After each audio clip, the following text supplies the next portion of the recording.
Hello भाई। इस video में डिस्क के लिए इलेक्ट्रिक फील्ड का फॉर्मूला उसके एक्सिस पर डिराइव करेंगे। कोई एक डिस्क है, उस डिस्क के एक्सिस पर कितना इलेक्ट्रिक फील्ड होगा उस फॉर्मूले को हम डिराइव करेंगे। तो जैसे देखो, समझो, आइए शुरू करते हैं कि सर ये कैसे डिस्क हो गया। अब डिस्क है तो इसका मतलब कि अंदर भरा हुआ होगा और चार्ज डिस्क के सरफेस पर, डिस्क समझ रहे हो, जिस प्लेट में खाना खा रहे हैं हम लोग, जो होता है ना वो सर्कुलर प्लेट होती है, वो डिस्क है एक तरह का, वो एक तरह का डिस्क है। तो एक ऐसा डिस्क है, इस डिस्क पे चार्ज डिस्ट्रीब्यूशन इसके सरफेस में है, तो charge density sigma coulomb per metre square use किया। Sigma coulomb per metre square का मतलब आप सर समझ रहे हैं कि सर यूनिट एरिया में सिग्मा चार्ज, यूनिट एरिया में क्या सिग्मा चार्ज। अब देखो, इसका सेंटर यहाँ कहीं पे होगा इस डिस्क का, और इसका रेडियस हमने कैपिटल आर मान लिया, सही है ना। क्या कहाँ निकालना है इलेक्ट्रिक फील्ड, निकालना कहाँ है इलेक्ट्रिक फील्ड निकालना है। देखो, एक्सिस इसके सेंटर से पास करेगा ऐसे, और एक्सिस ऐसे पास कर रहा है, और इस वाले पॉइंट पे, इस किसी पॉइंट पर हम लोगों को इलेक्ट्रिक फील्ड फाइंड करना है कि जो डिस्क है उस डिस्क के एक्सिस के किसी एक पॉइंट पर कितना इलेक्ट्रिक फील्ड होगा, सही है ना। समझते हैं कैसे करेंगे, समझते हैं। अच्छा, इसके पहले रिंग के एक्सिस पर इलेक्ट्रिक फील्ड का फॉर्मूला डिराइव हमने कराया है। अगर आपने नहीं देखा है तो फिर डिस्क्रिप्शन में लिंक है, आप उस वहाँ पर क्लिक करके उस वीडियो को देखिए, ठीक है ना। समझिए, क्योंकि उसी का हेल्प लेने वाले हैं। डिस्क जो है, डिस्क के डेरिवेशन में रिंग के डेरिवेशन का हेल्प लेने वाले, इसलिए हम कह रहे हैं कि आप उसको ज़रूर देखिए आप। अच्छा, एक बात बताओ, तुम्हें अगर डिस्क बनाना है तो तुम डिस्क कैसे बनाओगे। हम कह रहे हैं मेरे पास एक बहुत छोटी सी अंगूठी है, रिंग है, एक बहुत छोटी सी रिंग है, एक बहुत छोटी सी रिंग, एक उससे बड़ी रिंग, एक उससे बड़ी रिंग, एक उससे बड़ी रिंग, एक उससे बड़ी रिंग, एक उससे बड़ी रिंग, उस एक के ऊपर एक के ऊपर एक के ऊपर एक रखते जाएंगे तो क्या डिस्क तैयार हो जाएगा क्या। एज्यूम हो पा रहा है। एक बड़ी छोटी सी रिंग है, छोटी सी रिंग को रखा, उससे थोड़ी सी बड़ी रिंग को उसके ऊपर रखा, और बड़ी रिंग को उसके ऊपर रखा, और हल्की सी बड़ी रिंग को, तो ऐसे करते करते डिस्क बनेगा कि नहीं बनेगा। यानी सर जो डिस्क है वो डिस्क रिंग से बना है। तो अब डिस्क में जो एलिमेंट लेंगे वो एलिमेंट रिंग की शेप का लेंगे। ये एलिमेंट क्यों लेना पड़ा, पहले बताओ। यहाँ पर अगर पॉइंट चार्ज होता तो इलेक्ट्रिक फील्ड का फॉर्मूला कितना हो जाता, k/r²। लेकिन तो डिस्ट्रीब्यूटेड चार्ज है, और डिस्ट्रीब्यूटेड चार्ज में फिजिक्स कहती है कि देखो भाई, डिस्ट्रीब्यूटेड चार्ज के लिए सीधे सीधे नहीं निकाल पाओगे, तो उस केस में तुम एक एलिमेंट मानो, उस एलिमेंट के लिए उस पॉइंट पर इलेक्ट्रिक फील्ड निकालो, फिर पूरे के लिए प्रॉपर लिमिट लगा के इंटीग्रेट कर दो, सही है क्या। तो यहाँ पर हम ये जो डिस्क है, इस डिस्क में हम एलिमेंट माने जा रहे हैं, और जो यहाँ पे एलिमेंट हम मान रहे हैं वो एक रिंग के शेप का एलिमेंट। देखो ये कैसे, ये एक एलिमेंटल रिंग, ये देखो, एक जो हमने एलिमेंट माना है ये एक एलिमेंटल रिंग है, ये एलिमेंटल रिंग है ये। और जो रिंग है, इस रिंग का रेडियस हम एक बार के लिए स्मॉल r मान ले रहे हैं, और इस रिंग का जो थिकनेस है उसको हमने dr मान लिया, एक रिंग मान लिया। अब देखो, अच्छा ये अभी देखिए डिस्क ऐसे रखा हुआ है तुम्हारे सामने, तुम अभी फ्रंट व्यू देख रहे हो। अब हम इस डिस्क को ऐसे कर दें तो यहाँ से तुम क्या देखोगे, साइड व्यू देखोगे, तो वो ज़्यादा क्लियर होता है। वो मैं बना के बताता हूँ आपको, जरा समझिएगा।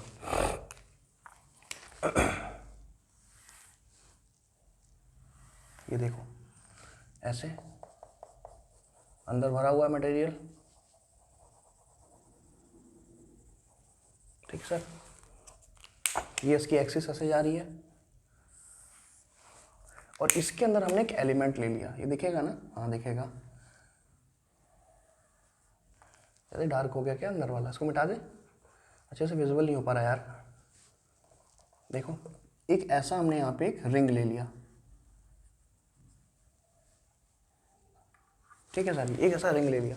अब इस रिंग की वजह से इस पॉइंट पर इलेक्ट्रिक फील्ड कैलकुलेट कर सकते हैं, क्योंकि इसका फॉर्मूला जानते हैं, क्या याद है आपको, kqx/r² + x² 3/2।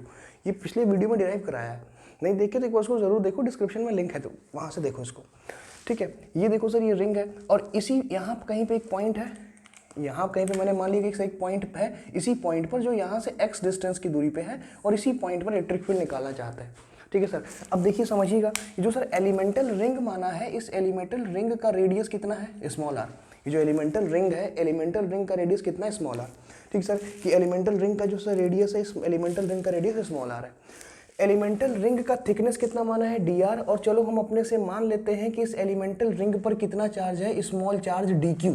इस एलिमेंटल रिंग पर स्मॉल चार्ज कितना है, स्मॉल चार्ज dq प्रेजेंट है, समझ में आया? यहाँ तक क्लियर हुआ? डायग्राम क्लियर कर लो कि सर ये डिस्क है, डिस्क के अंदर एक रिंग कंसीडर कर लिया, रिंग से मिलके ही डिस्क बनी है। तो सर उस रिंग है, रिंग का रेडियस स्मॉल आर है, रिंग का थिकनेस डी आर है। अब हम उस रिंग के इस फिगर को ऐसे बना दिया। अब इस रिंग के वजह से इस वाले पॉइंट पर कितना इलेक्ट्रिक फील्ड होगा वो स्मॉल इलेक्ट्रिक फील्ड कैलकुलेट कर लें। अब एक छोटी सी रिंग की वजह से कितना होगा वो निकाल लिया, बाकी सबके लिए प्रॉपर लिमिट लगा के इंटीग्रेट कर दिया, हमारा आंसर आ गया।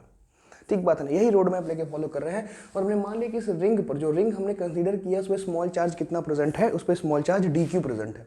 सही है क्या? तुम समझना कि हमें इस डी क्यू की वैल्यू कैलकुलेट करनी है। हम चाहते हैं कि हम इस डी क्यू की वैल्यू कैलकुलेट कर पाएँ। आओ कैलकुलेट करते हैं। कैसे कैलकुलेट करेंगे सर? इस पर कितना चार्ज प्रेजेंट है। पहले बताओ यहाँ पर चार्ज डेंसिटी कैसी है? सिग्मा है सर, यानी कि चार्ज एरिया में फैला हुआ है। सिग्मा का मतलब क्या है कि यूनिट एरिया में कितना चार्ज है, सिग्मा चार्ज है। ठीक बात है? अगर यूनिट एरिया में सिग्मा चार्ज है तो इतने एरिया में कितना चार्ज होगा? तो इस रिंग का पहले एरिया निकालें, क्योंकि यूनिट एरिया का चार्ज सिग्मा मालूम है। अगर हम रिंग का एरिया निकाल लें तो यूनिट एरिया में सिग्मा है, तो रिंग के एरिया में कितना होगा मल्टीप्लाई कर देंगे, सिग्मा से आंसर आ जाएगा। सही बात है कि नहीं है? कैसे निकालेंगे इसको? चलिए आप समझिए कि सर ये कैसा रिंग है। बनाओ मैं फिगर छोटा सा, यहाँ देखो, ये देखो ये कैसा रिंग है तुम्हारे सामने। एक सेकेंड, ये कैसा सर जी रिंग है? ये पोर्शन दिख रहा है ना? दिख रहा है ना सर? दिख रहा है।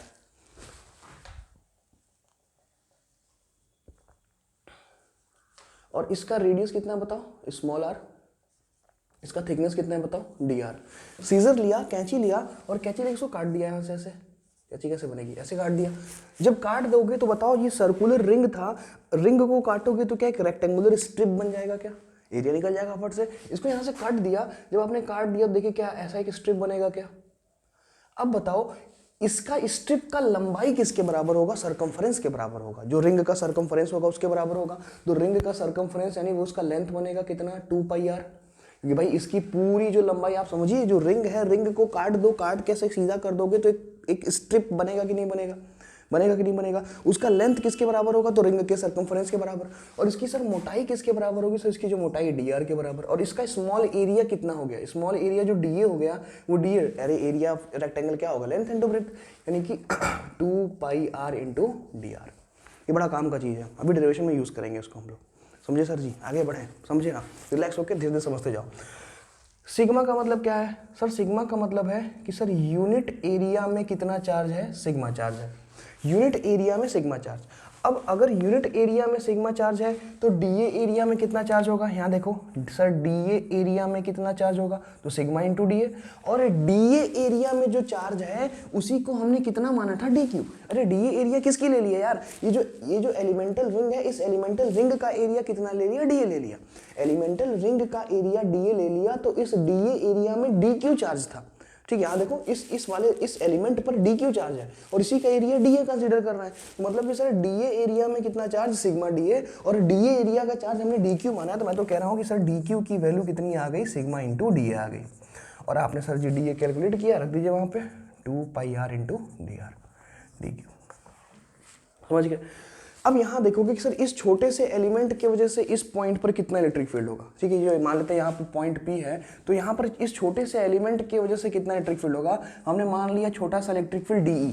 किसी भी सर्कुलर रिंग की वजह से कितना इलेक्ट्रिक फील्ड होता है? फॉर्मूला याद करिए, KQX upon R square plus x square, where R is the radius of the ring and x is the distance where we have to calculate electric field. तो देखो इस छोटी सी रिंग का radius कितना है? R। तो मैं क्या लिखूँ? K।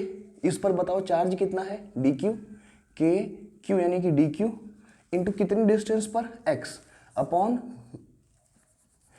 आर स्क्वायर यानी रेडियस, ये पूरे का रेडियस मत ले लेना, रिंग का radius R square plus x square to the power कितना? 3/2। ये स्मॉल इलेक्ट्रिक फील्ड आपके सामने आ गया कितना?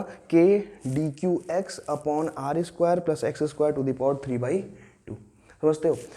यहाँ लिखते हैं, यहाँ लिख के डेरिवेशन आगे बढ़ाते हैं। अब इतना अगर आप समझ गए तो फिर अब आपको कोई दिक्कत नहीं होगी। जरा देखिए तो जरा फटाफट। सर डी ई बराबर, बताओ क्या लिखे? डी ई बराबर K D Q x upon are square plus x square का होल पावर 3/2। बहुत बढ़िया। के डी क्यू की वैल्यू पुट कराओ यहाँ से, कितना है बताओ? Sigma 2πr D R upon are square plus x square to the power 3/2। Check करो। अब ये जो डी ई मिला, देखो कितना मिला, ये मिला तुम्हें K sigma 2 pi R D R, K sigma 2 pi R D R. अच्छा मैंने एक्स छोड़ दिया क्या, into x upon are square plus x square to the power 3/2। अच्छा आप लोग जानते हैं के की वैल्यू कितनी होती है, क्या आपको पता है के की वैल्यू 1/4 पाई एप्सिलॉन नॉट होती है क्या, उसको पुट कर देता है यहाँ पर, ठीक है ना। अभी आप समझ जाएंगे क्यों किया सामने, तो 1/4 pi epsilon naught sigma 2 pi R x D R upon are square plus x square to the power 3/2। तुम ध्यान से देखो तो एक पाई से पाई ये 2 पाई यहाँ से 4 पाई खत्म होगा, सिर्फ 2 बचेगा, सिर्फ 2 बचेगा, ठीक है ना। शायद ये वाला पोर्शन विजिबल नहीं है क्या, मैं देख लूँ, एक बार चेक कर लूँ, ऐसा ना हो जाए कि वीडियो बन जाए और आपको दिखे ना। नहीं ठीक है, अभी ठीक है, वैसे नीचे नहीं लिखना है। अब जरा देखो डी बराबर क्या बचा यहाँ पे, 1/2 एप्सिलॉन नॉट। देखो इधर क्या क्या बचा, सिग्मा बचा, तो सिग्मा मैं लिख देता हूँ, सिग्मा अपॉन 2 एप्सिलॉन। इधर क्या बचा, x R D R, check करिए, एक्स आर डी आर यहाँ पर बच गया, ठीक बात है ना, एक्स आर डी आर आपका यहाँ बच गया, अपॉन अपॉन अपॉन कितना बच गया, R square plus x square to the power कितना बच गया, 3/2 बच गया। ये तो स्मॉल इलेक्ट्रिक फील्ड आया यार। पूरे के लिए निकालोगे तो क्या इंटीग्रेट करना पड़ेगा, पूरे के लिए निकालोगे तो एक छोटे से एलिमेंट के लिए आया, तो पूरे के लिए क्या इंटीग्रेट करना पड़ेगा, integrating both side, integrating both side, दोनों साइड इंटीग्रेट कर दें। देखो इंटीग्रल डी ई बराबर integral sigma x upon 2 epsilon naught R D R into R square plus x square to the power 3/2। समझते हो भाई, ठीक बात है ना। जो कांस्टेंट है उसको पहले बाहर कर लो, लिमिट लगा लीजिएगा, पहले बाहर कर देखो, सिग्मा कांस्टेंट है, charge density, x distance fix है, वो भी तो भाई इसी पॉइंट पर निकालना है ना, तो ये भी कांस्टेंट है, 2 एप्सिलॉन नॉट तो वैसे ही कांस्टेंट है, sigma x upon 2 epsilon not मैंने बाहर कर लिया। इंटीग्रल अंदर कितना बचा, आर, आर बदलेगा, स्मॉल आर, अरे रिंग छोटी सी रिंग होगी, सबसे छोटी रिंग यहाँ पर होगी, फिर रिंग जैसे जैसे बड़ी होती जाएगी, उसका रेडियस भी बढ़ता जाएगा और मैक्सिमम किसके बराबर होगा, कैपिटल आर के बराबर होगा, सही, वो तो बदलेगा, तो उसको इंटीग्रेट करना पड़ेगा। अपॉन नीचे भी स्मॉल आर का टर्म है टू दी पावर 3/2, और डी ई डी छोटे से रिंग से हर एक रिंग का D E D E D E D E मिलकर टोटल इलेक्ट्रिक फील्ड ये आ जाएगा, टोटल इलेक्ट्रिक फील्ड। अब इसी को इंटीग्रेट करना है, इसको इंटीग्रेट करते काम बन जाएगा। इस इंटीग्रेशन को जरा मेरे साथ आप समझिएगा तो जाके आपको क्लियर होगा कि ये जो इंटीग्रेशन है, इस इंटीग्रेशन को कैसे किया जाता है, इसको सब लोग ध्यान समझना। पहले बताओ यहाँ लिमिट कहाँ से कहाँ लगा, लिमिट कहाँ से कहाँ, तो पहले बताओ सर ये डी आर रेडियस के टर्म में इंटीग्रेट हो रहा है और ये रेडियस रिंग का है, तो सबसे छोटी रिंग सेंटर पर होगी जिसका रेडियस कितना होगा 0, सबसे बड़ी रिंग एकदम पेरीफेरी पर होगी जिसका रेडियस उसके बराबर होगा कैपिटल आर के बराबर, यानी 0 से लेके आर तक। अगर आपको रिंग के ही फॉर्म में डिस्ट्रीब्यूट करना है तो एक 0 रेडियस की रिंग ले लो और एक बढ़ते बढ़ते बढ़ते बढ़ते आर रेडियस की रिंग ले लो, तो क्या 0 से लेके आर के बीच में पूरा डिस्क कंस्ट्रक्ट हो जाएगा क्या, तो बस लिमिट लगा दी 0 से लेके आर तक। इस इंटीग्रेशन को जरा समझना ही पहली बार शायद तुम्हारे सामने आया होगा। देखो उसको कैसे करते हैं, ये आप जब आप 12th का सिलेबस में आपके इंटीग्रेशन आपको पढ़ाया जाएगा या पढ़ा दिया गया होगा तो आपको ईजिली समझ जाएंगे। सब्स्टिट्यूशन मेथड यहाँ पे यूज़ करते हैं कि लेट कर लिया, इंटीग्रेशन बस सॉल्व कर रहे हैं यहाँ पे, let R square plus x square बराबर है T square, R square x square बराबर कितना मान लिया हमने टी स्क्वायर। अब इसको डिफरेंशिएट कर दो, ये जो तुम्हारे सामने दिख रहा है ना, इसको इस पूरे को डिफरेंशिएट कर दीजिए एक बार आप, इस पूरे को अगर आप एक बार के लिए डिफरेंशिएट कर दें, देखो क्या रिजल्ट तुमको देखने को मिलेगा। इसको डिफरेंशिएट कर दो, देखो आर स्क्वायर कितना हो जाएगा 2r dr, x तो कांस्टेंट है, x का 0 हो गया, अरे भैया x कांस्टेंट है ना, x तो कांस्टेंट उसका 0 हो गया, और इसको t स्क्वायर मानो तो t स्क्वायर का डिफरेंशिएशन कितना होगा 2t होगा। ये फॉर्मूला जानते हो ना, x to the power n dx वाला फॉर्मूला, dy dx ऑफ कितना होता है n x to the power n minus 1, जानते होंगे आप लोग ये सब कुछ, ठीक है, नहीं तो बेसिक चीज़ें हैं आप जानते ही होंगे।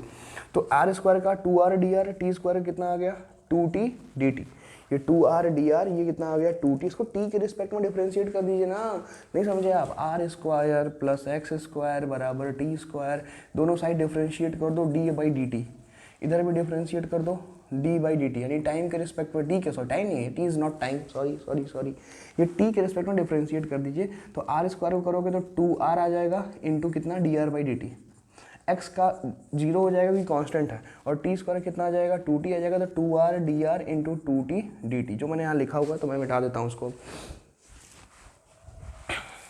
ठीक, अच्छा एकदम सही आ गया सर, यानी कि सर 2 से 2 कैंसिल कर दीजिएगा और r dr के प्लेस पर कितना आ जाएगा भैया t, sorry sir, are D R के प्लेस पर कितना आ गया टी डी टी। अब मैं अपने इंटीग्रेशन में वापस लौट के आऊँगा, यहाँ पर जो है ई बराबर sigma x upon 2 epsilon naught. अब देखो आर डी आर के प्लेस पर टी डी टी रख सकते हो, रख दो T D T upon are square plus x square, कोई टी स्क्वायर बना था सर, यानी T square to the power कितना 3/2। बड़े ध्यान से एक चीज़ सोचो सर, यहाँ पर इंटीग्रेशन आर के टर्म में था और यहाँ पर इंटीग्रेशन टी के टर्म में हो गया, यानी यहाँ पर इंटीग्रेशन आर के स्मॉल आर के टर्म में था, यहाँ पर इंटीग्रेशन स्मॉल टी के टर्म में हो गया। मतलब यहाँ पर लिमिट स्मॉल आर के टर्म में अगर लगी है तो यहाँ पर लिमिट स्मॉल टी के टर्म में लगेगी। सही बात है ना सर, जब ये इंटीग्रेशन डी आर के टर्म में हो रहा था तो लिमिट भी डी आर के टर्म में लगी, और जब ये डी टी के टर्म में इंटीग्रेट होगा तो लिमिट भी डी टी के टर्म में ही लगेगी। तो हम लिमिट कन्वर्जन आपको सिखा रहे हैं, सुनिएगा। यहाँ बताओ, जब स्मॉल आर की वैल्यू 0 लोगे, जब स्मॉल आर की वैल्यू 0 लोगे तो टी की वैल्यू कितनी आएगी उसको निकालो पहले। सर अगर हम लोग स्मॉल आर की वैल्यू 0 ले लें, लोअर लिमिट 0 है, अगर स्मॉल आर की वैल्यू 0 ले लें और यहाँ पर स्मॉल आर की वैल्यू 0 पुट कर दें तो क्या टी स्क्वायर बराबर एक्स स्क्वायर, मतलब क्या टी बराबर एक्स आ जाएगा क्या? जब सर देखो यहाँ पे सर, जब r बराबर 0 है, जब स्मॉल r की वैल्यू 0 है तो इसमें पुट करने पर आर स्क्वायर तो 0 स्क्वायर प्लस एक्स स्क्वायर बराबर टी स्क्वायर, तो एक्स किसके बराबर आ गया टी के, टी किसके बराबर आ गया एक्स के। और सर जब r की वैल्यू कैपिटल R के बराबर, स्मॉल r की वैल्यू कैपिटल R के बराबर, तो यहाँ पुट करो स्मॉल r के प्लेस पे R square plus x square बराबर टी, तो टी बराबर कितना आ जाएगा root over are square plus x square. यानी जब स्मॉल r की वैल्यू 0 है तो उस कंडीशन में t की वैल्यू x के बराबर, और जब स्मॉल r की वैल्यू कैपिटल R के बराबर है तो t की value root over are square plus x square, root over are square plus x square. Hopefully आपको लिमिट कन्वर्जन समझ में आया होगा। ठीक है, जब स्मॉल r की वैल्यू 0 है तो यहाँ पे रख के स्मॉल r को 0 करके t का वैल्यू पता कर लिया जो कि x के बराबर है, और जब स्मॉल r की वैल्यू कैपिटल R के बराबर है तो यहाँ पर r के प्लेस पर कैपिटल R पुट करके इस t की वैल्यू कैलकुलेट कर लिया। ऐसा इसलिए करना पड़ा क्योंकि यहाँ पर इंटीग्रेशन स्मॉल r के टर्म में था और यहाँ पे t के टर्म में है, तो भाई लिमिट भी बदल दिया हमने, यहाँ पे r के टर्म में लिमिट थी, यहाँ पे t के टर्म में लिमिट आ गई। सही है ना, अब इस इंटीग्रेशन को कंप्लीट कर देते हैं। आइए, ई बराबर sigma x upon 2 epsilon not.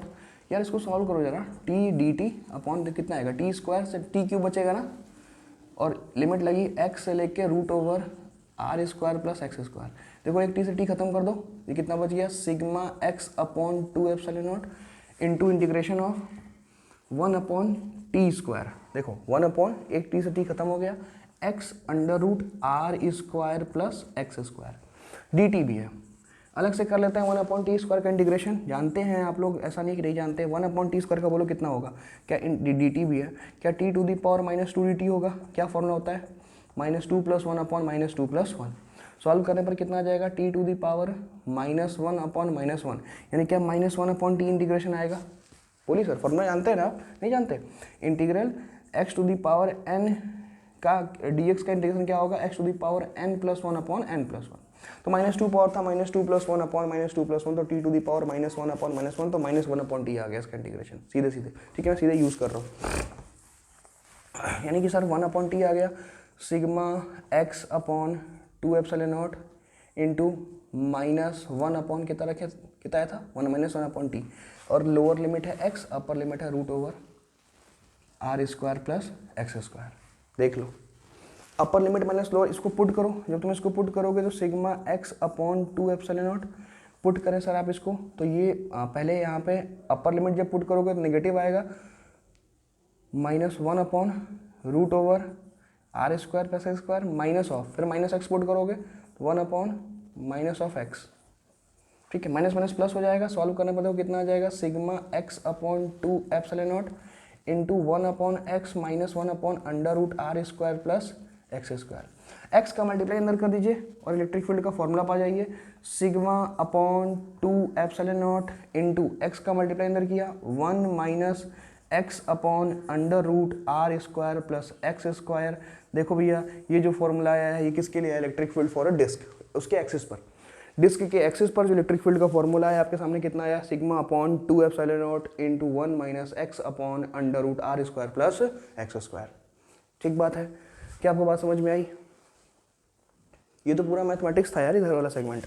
इस सेगमेंट से घबराना नहीं, ये तो पूरा मैथमेटिक्स चल रहा है ना, ये तो पूरा इंटीग्रेशन है यार। स्क्वायर प्लस एक्स स्क्वायर को टी स्क्वायर माना, टी के रिस्पेक्ट में दोनों साइड डिफरेंशिएट कर दिया, आर डी आर को टी डी टी से रिप्लेस कर दिया, फिर इस वाले में आर डी आर की जगह टी डी टी और r square plus x square की जगह पर टी स्क्वायर। अब यहाँ पर देखो ये जो चीज़ है, यहाँ पर सर टाइम के रिस्पेक्ट में इंटीग्रेशन हो रहा है, यहाँ पर आर के रिस्पेक्ट, तो यहाँ लिमिट आर के रिस्पेक्ट में थी तो यहाँ टी के रिस्पेक्ट में बदलना है। मैंने बदल के बता दिया, मैंने लिख के आपको बता दिया था, आप एक बार पीछे करके जरूर देख लीजिएगा, ना समझ में आया हो तो। क्या कहते हो यार, समझ में आया, क्लियर हुआ? स्क्रीनशॉट ले लो उसका, इंपॉर्टेंट डेरिवेशन है ये, समझ गए सर? अच्छा इसी में चीज़ और बताएं आपको, एक मिनट, बहुत फटाक से आप समझ जाएंगे। देखिए डिस्क है, एक इनफाइनाइट शीट भी होती है, इनफाइनाइट। अच्छा एक बात बताओ, अर्थ का शेप कैसा है? अगर दूसरे में पूछें कि जो अर्थ है, इस अर्थ का शेप कैसा है? अर्थ का शेप स्फेरिकल है, लेकिन क्या आपको स्फेयर दिखता है क्या? नहीं, आपको तो बिल्कुल फ्लैट ही दिखता है ना। आपको अर्थ का शेप कैसा दिखता है? आपको तो अर्थ का शेप बिल्कुल फ्लैट दिखता है, बिल्कुल सपाट दिखता है ना। एक बात बताओ, ये जो डिस्क है, अगर इस डिस्क के रेडियस को इनफाइनाइट कर दें, ये जो डिस्क है इस डिस्क के रेडियस को इनफाइनाइट कर दें, तो क्या इनफाइनाइट शीट में नहीं कन्वर्ट हो जाएगा क्या? तो यहाँ से इलेक्ट्रिक फील्ड हम लोग इनफाइनाइट शीट के लिए भी निकाल सकते हैं। मैं निकाल के बताता हूँ आपको, मिटाऊँ थोड़ा सा, आपने नोट कर लिया होगा। देखिए यहाँ पे समझिएगा, electric field due to infinite sheet, electric field due to infinite sheet, due to infinite sheet. Infinite sheet है, ऐसे अनंत से शुरू होके अनंत पे खत्म हो रही है। देखो जैसे इनफाइनाइट शीट है, अनंत से शुरू होके अनंत पे ऐसे खत्म हो रही है, इनफाइनाइट तक ऐसे जा रही है लगातार, ये इस पर चार्जेस हैं। तो भैया इनफाइनाइट शीट है तो मतलब क्या, अगर ये इनफाइनाइट शीट है तो अर्थ भी, अर्थ को तुम देखो तो सर अर्थ तो एक स्फेरिकल बॉडी है, लेकिन दिखता फ्लैट है क्योंकि रेडियस बहुत बड़ा है। तो अगर हम तो कह रहे हैं रेडियस बहुत बड़ा कर दें तो क्या एक तरह का इनफाइनाइट शीट बन जाएगा क्या? सही बात है ना। इन केस ऑफ डिस्क, यहाँ देखो लिख रहे हैं हम, इन केस ऑफ डिस्क, जो डिस्क है अगर उस डिस्क का रेडियस टेंडिंग टू इन्फिनिटी हो जाए, बहुत बड़ा रेडियस हो जाए, बहुत बड़ा रेडियस हो जाएगा, तो वो क्या बन जाएगा? वो आपका इनफाइनाइट शीट बन जाएगा। ठीक बात है ना। Then it becomes infinite sheet, तो वो तुरंत इनफाइनाइट शीट बन जाएगा। क्या फॉर्मूला होता है सर बताइए? E बराबर sigma upon 2 epsilon naught disc के लिए 1 minus x upon are square plus x square under root में। ये फॉर्मूला होता है क्या इनफाइनाइट शीट के लिए, सॉरी माफ करें डिस्क के लिए। अब इसमें रेडियस को इनफाइनाइट पुट कर दो तो एक्स इनफाइनाइट का स्क्वायर समथिंग अपॉन इनफाइनाइट क्या जीरो हो जाएगा क्या? मैं पुट करूँ sigma upon 2 epsilon not 1 minus x upon infinite का स्क्वायर प्लस एक्स स्क्वायर। ऐसे किया नहीं जाता यार, तुमको समझाने के लिए बता रहे हैं। इनफाइनाइट का स्क्वायर इनफाइनाइट, समथिंग जोड़ोगे इनफाइनाइट, रूट लोगे इनफाइनाइट, और समथिंग अपॉन इनफाइनाइट कितना हो गया? जीरो। ये जो पूरा का पूरा टर्म है, पूरा टर्म, अरे समथिंग अपॉन इनफाइनाइट जीरो होता है ना, ठीक बात है ना। ये पूरा टर्म जीरो हो गया, तो electric field due to infinite sheet, किसी भी इनफाइनाइट शीट के वजह से इलेक्ट्रिक फील्ड कितना होगा? Sigma upon 2 epsilon not. देखो एक ही वीडियो में 22-25 मिनट की वीडियो में तुमको दो डेरिवेशन क्लियर हो गया, एक डिस्क का और एक इसका इनफाइनाइट शीट का। ये बहुत बहुत बहुत इंपॉर्टेंट फॉर्मूला है, हमेशा ध्यान रखना, कभी मत भूलना, बहुत इंपॉर्टेंट फॉर्मूला है। कैपेसिटर जब आप पढ़ेंगे तो आपको उसका वैल्यू पता चलेगा। कैपेसिटर भी एक प्लेट होता है, वहाँ पे पैरेलल प्लेट कैपेसिटर आपने पढ़ा होगा, तो वहाँ पे एक प्लेट से electric field sigma upon 2 epsilon not ही होती है, ठीक है ना। फिर दोनों को मिला के अंदर सिग्मा अपॉन एप्सिलॉन नॉट हो जाती है। जब वहाँ पहुँचेंगे तो उसकी बात करेंगे, ठीक है सर। होपफुली आपको समझ में आया होगा। अगर आप स्क्रीनशॉट लेना चाहें तो आप इसका स्क्रीनशॉट ले लें, ठीक है सर, ठीक है। ना समझ में आया, ये मैथमेटिकल वाला पोर्शन ना समझ में आया तो एक बार फिर से वीडियो को पीछे जाके देखना तो क्लियर हो जाएगा, ठीक है सर। नेक्स्ट वीडियो में एक नए डेरिवेशन के साथ मिलेंगे, तब तक के लिए बाय बाय।